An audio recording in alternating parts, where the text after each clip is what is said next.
James Walker adjusted his backpack straps as he entered Heathrow Airport. He was 16, tall for his age, with close-cropped black hair and round glasses that often slid down his nose when he was nervous. Today they were practically glued to his face from sweat. In his backpack were his laptop and phone. In his blazer pocket was a folded document that rustled every time he moved. It was the partnership agreement from Finance First, one of London's biggest investment firms. They wanted to invest $3 million in Paywise, the app he'd built in his bedroom over the past 2 years. Paywise helped people send money to family members in different countries. His mother, Emily, had inspired the idea.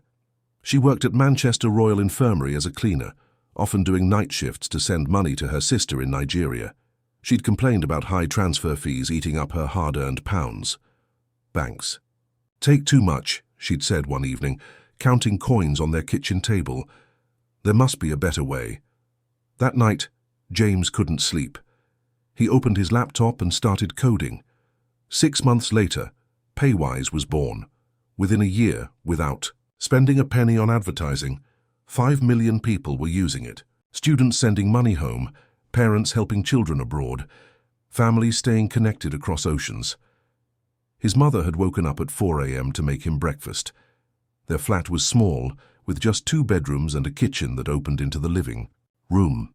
The walls were thin, and James could hear their upstairs neighbor watching television. "You barely ate yesterday," Emily said, placing 2 fried eggs and toast on the plate. "You need proper food today." "I'm not hungry, Mum," James mumbled, but he ate anyway to make her happy. "You've made us all so proud, love," she whispered, leaning over to pack an extra sandwich in his bag. Her hands were rough from years of cleaning, but her touch was gentle. She wrapped the sandwich in yesterday's newspaper, like she always did, to save money on plastic bags. "The investors said they'll make us millions," James said, still not quite believing it himself.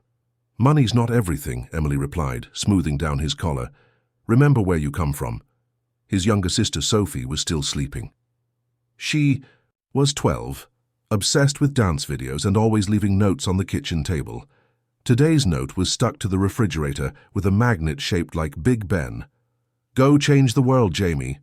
Remember to smile for the cameras. Love, Sophie." James smiled at the note.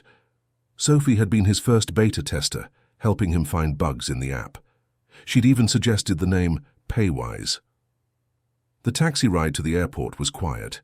His mother sat beside him, occasionally reaching over to pat his hand.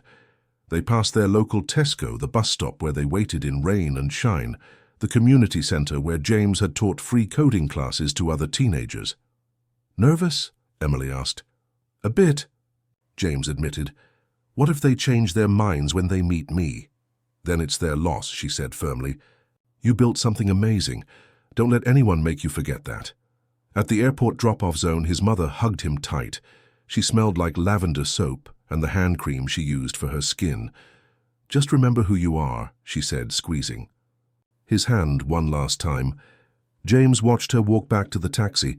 She worked a night shift at the hospital that evening and then had to clean a hotel the next morning. Soon, if everything went well, she'd never have to work those exhausting hours again. Inside the terminal, James took a deep breath. People rushed past him with wheelie bags and coffee cups. Pilots in uniform strode confidently toward their gates. Business people tapped on laptops while waiting in line. He joined the queue for security. Around him, conversations mixed into a blur of different languages. A mother tried to calm her crying baby. 2 university students argued about football, scores. An elderly man complained about the long queues. James checked his phone. A message from Sophie. "Text me when you're through security." The security officers wore crisp uniforms and serious expressions. Some chatted with passengers, making jokes to lighten the mood. Others remained focused, checking documents and scanning boarding passes. As James moved closer to the front of the queue, he noticed one security officer watching him. Officer Harrison was written on his name badge. He was tall, broad-shouldered, with graying hair cut short. His eyes seemed to follow James as he approached. James had his boarding pass and passport ready. The electronic gates beeped as he scanned. "Through?" No alarms, no issues, but Officer Harrison stepped forward.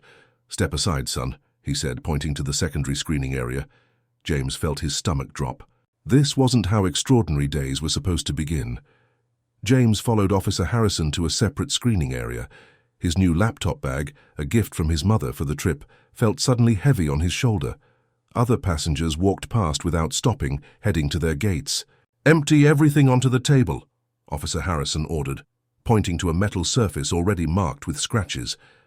"I just went through security," James said carefully. Everything was cleared. Officer Harrison didn't respond.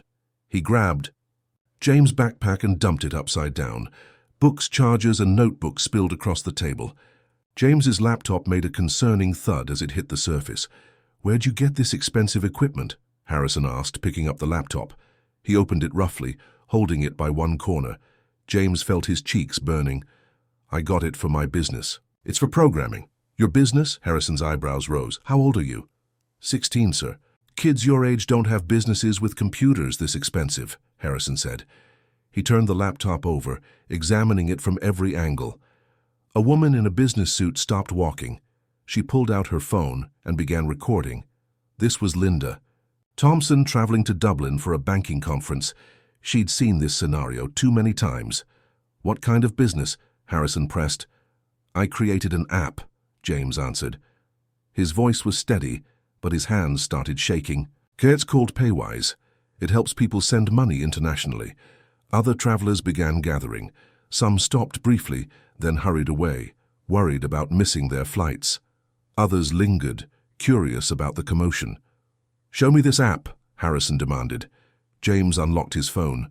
The Paywise logo appeared, a simple design Sophie had helped create. Harrison snatched the phone. "This could be anyone's app," he muttered. "I can show you my emails with the investment firm," James offered. "They're meeting me today." Harrison continued searching through James's belongings. He opened every pocket of the backpack, unzipped every compartment. James's AirPods fell out, followed by his school ID card. "King Edward's Sixth Form College," Harrison read aloud. "That's a state school, isn't it?" "Yes, sir." "Not many state school kids walking around with $2,000 laptops," Harrison said. He put the laptop on the table again, this time placing it down hard enough that everyone winced. Mrs. Thompson stepped closer. "Excuse me, officer, this young man has been extremely cooperative. What exactly are you looking for?" Harrison ignored her. He picked up James's wallet and counted the cash inside. £45, but carrying expensive electronics. "That's all I have for food and transport," James explained. His throat felt tight. "Where are your parents?" Harrison asked. "My mother dropped me off. She's working today." "What does she do?" "She's a cleaner," James said quietly. Harrison nodded, as if this confirmed something. Cleaners' sons don't usually fly to business meetings with MacBooks. The newspaper-wrapped sandwich fell out of the backpack then. It unwrapped itself on the table, revealing 2 cheese and tomato sandwiches. One had mayonnaise, one didn't. Exactly how James liked them. "Made by my mum this morning," James said, reaching for the sandwiches.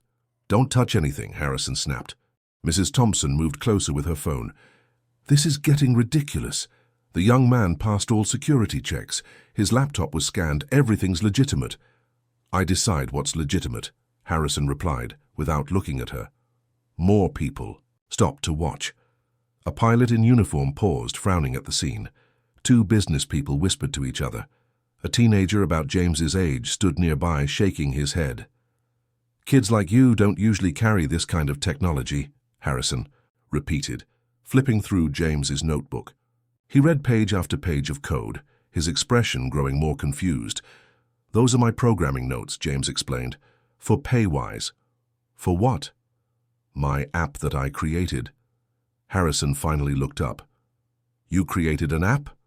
"Yes, sir. 5 million. People use it now. I'm meeting investors today. That's why I need to catch my flight." 5 million people? Harrison's doubt was clear in his voice. James reached for his phone again, but Harrison was still holding it. "May I show you the download statistics?" "You're saying millions of people use something a teenager made?" Mrs. Thompson lowered her phone. "Perhaps you could verify his story with your supervisor. I'm recording this entire interaction. It's trending toward racial profiling." Harrison's face reddened. I'm just doing my job. Your job is to ensure safety, Mrs. Thompson said firmly, not to interrogate passengers based on assumptions about age and background. The pilot who'd stopped earlier approached. Is there a problem here? This young man's going to miss his flight if this continues. Harrison looked around, finally noticing the growing crowd. Several phones were now recording. The gate display showed boarding had begun for James's flight. Put your things away, Harrison said suddenly. You're free to go. James quickly gathered. His belongings. The laptop had a new scratch. His sandwiches were crushed. His papers were out of order. Thank you, he said to Mrs. Thompson as he zipped his bag. Go catch your flight, love, she replied, and don't let this dim your light. As James hurried toward his gate, he heard her telling the pilot, That's exactly how discrimination works, sir. Death by 1,000 small cuts. James reached gate 42 just as final boarding was announced. His hands still trembled slightly as he showed his boarding pass. James slumped into his seat by the window, still catching his breath from running to the gate. The plane hadn't started moving yet, and passengers were still settling in. He placed his backpack under the seat in front of him, careful with his scratched laptop. The businessman beside him nodded. Rough security check? Something like that, James mumbled, not ready to explain. He pulled out his phone to text his mother. She'd want to know he was safely on board. But before he could type, a notification popped up. Your video has been viewed 2,000 times. James frowned. What video? He clicked it. There he was, standing at the security check. Officer Harrison holding his laptop. The audio was clear. Kids like you don't usually carry this kind of technology. James watched himself standing still, hands shaking, trying to be polite. Comments poured in below the video. I saw this happen to my brother last month. Same thing happened to me in Birmingham. They always assume we stole it. His phone buzzed with a text. Unknown number. This is Simon Bennett, CEO of Finance First. Saw what happened at security. Utterly unacceptable. We stand with you. Flying to meet us this afternoon? James stared at the message. Simon Bennett himself. The man whose company wanted to invest $3 million in Paywise. The man who could change his family's life forever. Another text arrived. This kind of behavior has no place in 2024. We support diversity and equality in tech. James opened his backpack and pulled out the partnership papers. The pages were slightly crumpled from security check. He spread them on his tray table. 6 pages of legal language that basically meant finance. First would own 40% of Paywise. James would get $3 million immediately and monthly payments after that. His mother's voice echoed in his head. Remember where you come from, Jamie. More notifications appeared.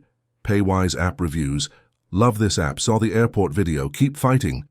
Using Paywise because I believe in James. Download count just to support this kid. James noticed something else. Paywise was number 3 in the App Store's finance category. Yesterday it was number 47. His phone rang. Private number. James answered hesitantly. James, it's Margaret. His grandmother. She lived in Leeds, in the same terraced house where his mother grew up. Gran, your auntie just called. Said there's a video of you all over Facebook. Some trouble. At the airport? James sighed. Yeah, Gran, it was difficult. I heard. Listen, love. When I started working at Leeds General Infirmary in 1967, they told me my kind shouldn't be nurses. Made me clean floors for a year before letting me near patients. James had heard this story before, but never all of it. They'd check my pockets every shift, said people like me steal medicine. The other nurses watched my hands whenever I touched medication. Took me 3 years to prove myself and another 5 before they stopped watching. What did you do? James asked. I kept working, kept helping people. Eventually they had to see who I really was, not what they assumed. She paused. But I had choices too. Could have worked in a factory. Could have moved to London where it was easier, but I stayed because someone needed to break those patterns. I'm supposed to meet Mr. Bennett in 4 hours, James said. He says they support equality. Do they? Or do they support you now because millions are watching? James felt his head spinning. The plane's engines rumbled to life. His phone buzzed. Again. 3 messages from customers. My son's applying to tech programs. You're his inspiration. Keeping Paywise because of your strength today. Please don't change. We need role models like you. The flight attendant appeared. Sir, you'll need to switch to airplane mode soon. James nodded. He had maybe 5 minutes left with internet. His mind raced. What if he asked Finance First to prove their support? Not just words, but actions. Another. Text from Simon Bennett. 2:30 p.m. still good? Our entire board wants to meet you. This partnership means a lot to us. James typed back, what if I asked for something else instead of money? The response came immediately. What do you need? James. Thought about the comments section. About security checks across airports. About his grandmother breaking patterns, he typed, if Finance First really stands with me, they could help change these patterns, not just for me, but for everyone who looks like me. Flight attendants, prepare for departure, the captain announced. James put his phone in airplane mode, leaving Simon Bennett's question unanswered. There would be 4 hours to think on this flight. 4 hours to decide if his integrity was worth more than immediate security for his family. Outside his window, other planes lifted into the sky, each one carrying people with their own stories, their own destinations, their own choices to make. The partnership papers lay on his tray table, waiting for his signature. The plane's Wi-Fi connected as soon as it reached cruising altitude. James pulled out his laptop, its new scratch gleaming under the cabin lights. He opened his email and began typing to Simon Bennett. Dear Mr. Bennett, thank you for your message and support. I appreciate Finance First reaching out. However, I cannot in good conscience sign this partnership without commitment to address systemic discrimination in airport security. He paused, fingers hovering over the keyboard. 4 hours ago, his biggest worry was impressing investors. Now he was potentially walking away from $3 million. Paywise started because people needed fair financial services. Similarly, passengers deserve fair treatment regardless of their age or background. Until companies like Finance First take public stands on such issues, I must respectfully decline this partnership. James read it 3 times. His hands trembled. As he moved the cursor to send, click. The message disappeared into cyberspace. James closed his laptop and leaned back in his seat.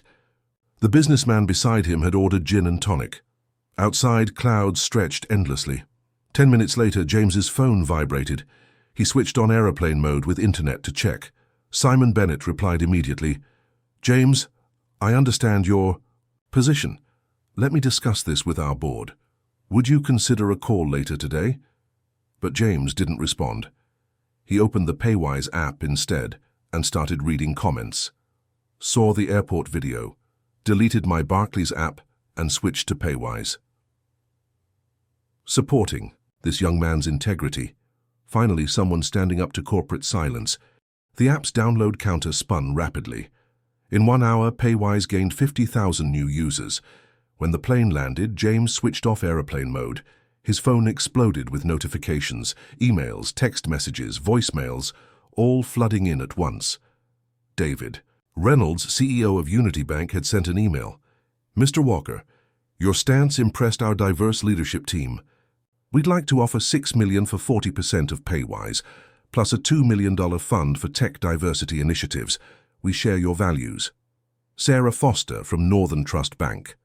Our board includes 3 BAME members and 2 former discrimination lawyers. We understand your concerns. Could we schedule a video call? Michael Thompson, CEO of Progressive Financial Services. My daughter saw your video. She's 17 and learning to code. You're her new role model. We'd be honored to partner with you. James sat in the airport taxi, scrolling through messages. His grandmother's words echoed, integrity is worth more than any paycheck. At 5 p.m. his phone rang. James answered. Jamie, Sophie's voice squeaked through the speaker. You're famous. Everyone at school's talking about you. Where's Mum? She's here. Crying happy tears. Hang on. Shuffling sounds. Then his mother's voice. Jamie.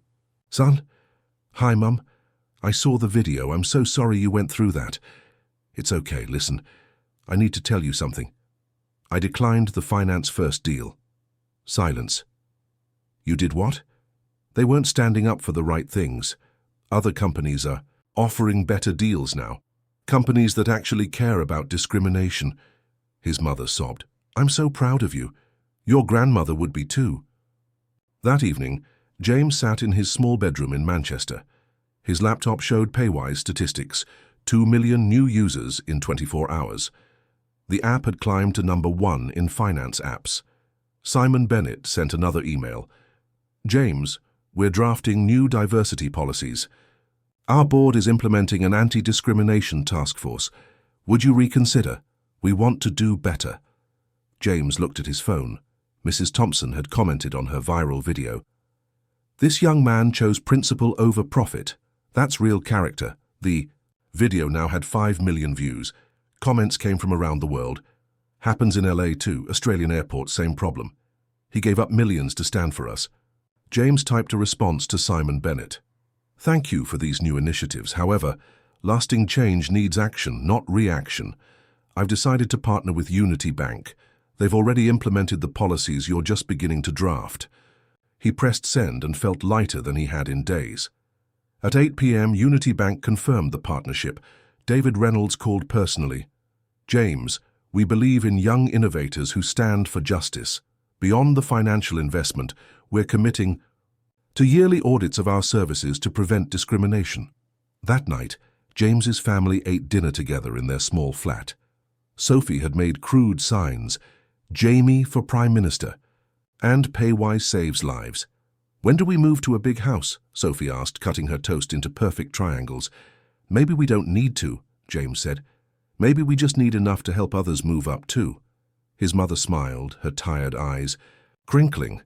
She worked the night shift tomorrow but seemed less exhausted than usual. Flight tomorrow? She asked. No more flights for a while. Unity Bank's headquarters is in Manchester. I can work from home. Sophie jumped up and hugged him. You chose us over London money. I chose right over easy, James replied, remembering his grandmother's words. Later, James lay in bed, reading one more message. From a single mum in Birmingham. Thank you for showing my son that standing up matters more than cashing in. Outside, Manchester rain pattered against his window, but inside everything felt warm and right. James stood in front of the mirror in his bedroom, adjusting his tie. It was December now, and Manchester was covered in a light dusting of snow. Today was different from that April morning when everything changed. Jamie, Sophie called from the kitchen. You're going to be late. He grabbed his new laptop bag.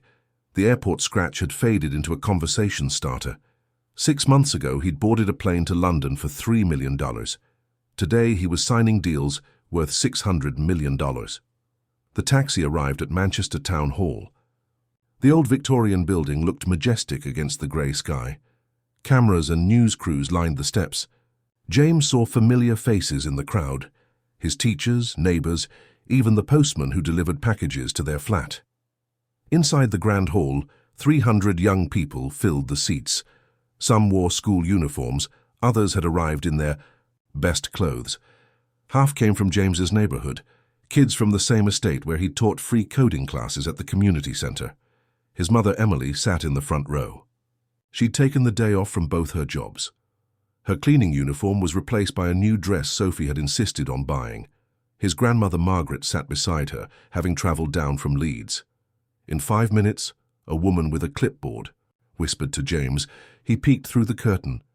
Mrs. Thompson sat 3 rows back. She caught his eye and gave a thumbs up. The woman who'd filmed his airport incident had become a family friend, often video calling Sophie to check homework. Ladies and gentlemen, the MC announced, please welcome James Walker, founder of Paywise and Tech Together. James walked onto the stage. Applause filled the hall. It reminded him of that boarding gate in April, but this time the sound was warm, supportive. 6 months ago, James began, I faced a choice at Heathrow Airport. Security singled me out and someone filmed the incident. That video changed many things. He spotted Officer David Harrison sitting in the middle row. The security officer had completed sensitivity training and personally called James to apologize. Now he volunteered at Tech Together. I learned that speaking up creates waves, James continued. Sometimes big ones. The audience laughed. Sophie giggled loudest from the front row. Paywise started in my bedroom. Now it serves 10 million people. But success isn't about numbers. It's about choices. James explained how Tech Together would work. 20 coding clubs across Britain. Free laptops for students who needed them. Mentorship programs connecting young coders with tech professionals. We partnered with Unity Bank, not just for their investment, but for their values. They commit 2% of all profits to diversity initiatives. That's $12 million yearly for young people's education. Emily wiped tears from her eyes. Her night shifts had reduced to weekend mornings. The family still lived in their small flat. James insisted they stay grounded. "Look at this room," James said, gesturing to the audience. Teachers, students, parents, police officers, business leaders, all here because one person filmed injustice and millions demanded change. After his speech, James mingled with guests. A 12-year-old girl approached with a laptop under her arm. "I built my first game," she said shyly. "A bird dodging planes." "I see?" James asked. They found a quiet corner. The game was simple but creative. James remembered being 12, writing his first code. Outside, snow began falling heavier.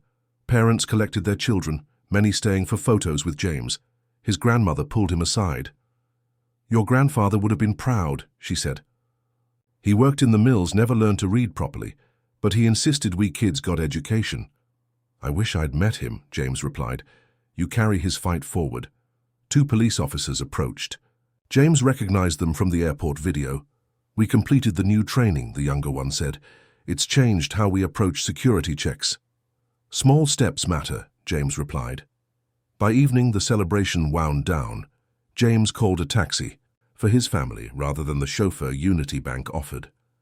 At their flat, Sophie had prepared the kitchen.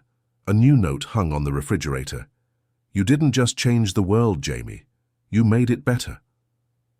The original partnership papers from Finance First lay in a drawer, unsigned.